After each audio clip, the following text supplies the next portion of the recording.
In the previous video, we looked at the Unified Modeling Language or the UML diagrams. We saw that UML diagrams describe different views of the system. In this video, we will be looking at the VeriSIM learning environment. VeriSIM stands for Verifying Designs by Simulating Scenarios. Using this learning environment, you will be able to develop an integrated understanding of the class and the sequence diagrams. So let us look at the software design context in VeriSIM. So in VeriSIM, you will be introduced to an automated door locking system.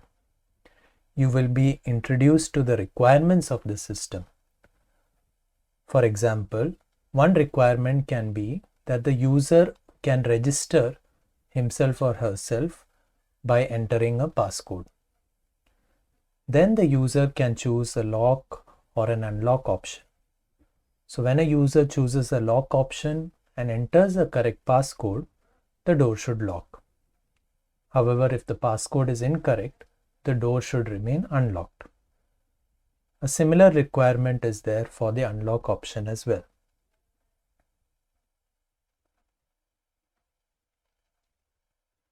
Now these requirements are modeled using various UML diagrams such as the class diagram, which is shown here on the left, and one of the sequence diagrams for unlocking is shown on the right. The automated door locking system has a class diagram and several sequence diagrams which model the requirements of the system. So in VeriSIM, you will be introduced to a strategy known as the design tracing strategy. So consider a scenario of the automated door locking system. So let's say that the door is initially locked and the user selects the unlock option and enters the correct passcode. On doing this, the door should unlock. So what is design tracing?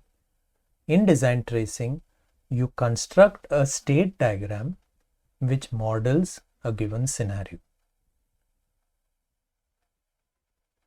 So in this case, this state diagram models this given scenario. We can see that the transitions in the state diagram correspond to parts of this scenario. So we see initially that the user selects the unlock option and then they enter the correct passcode, and finally the door unlocks. So these transitions correspond to messages in the sequence diagram. And based on these transitions, we see that the states which contain data variables and their values, these keep on changing. So for example, when the user selects the unlock option, the value for the variable option selected changes to unlock. These variables are taken from the class diagram and the transitions are messages which are taken from the sequence diagram. So as you construct these state diagrams, this will help you model different scenarios in the system and thereby help you develop an integrated understanding of the class and the sequence diagrams.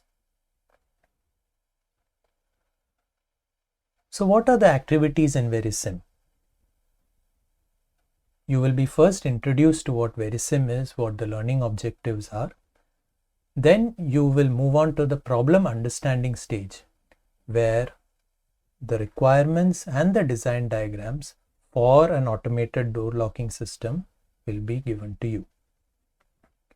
The next stage is the design tracing stage, where you will attempt different challenges which will help you construct the state diagram which you saw in the previous slide. And these challenges can be attempted in any order. And finally, you will go through the reflection stage, which will help you reflect on what you have learned in VeriSIM. After each of these activities, there are evaluation as well as reflection activities, which will help you reflect on what you have learned in that activity. So this information is enough for you to now go and attempt VeriSIM. Happy learning.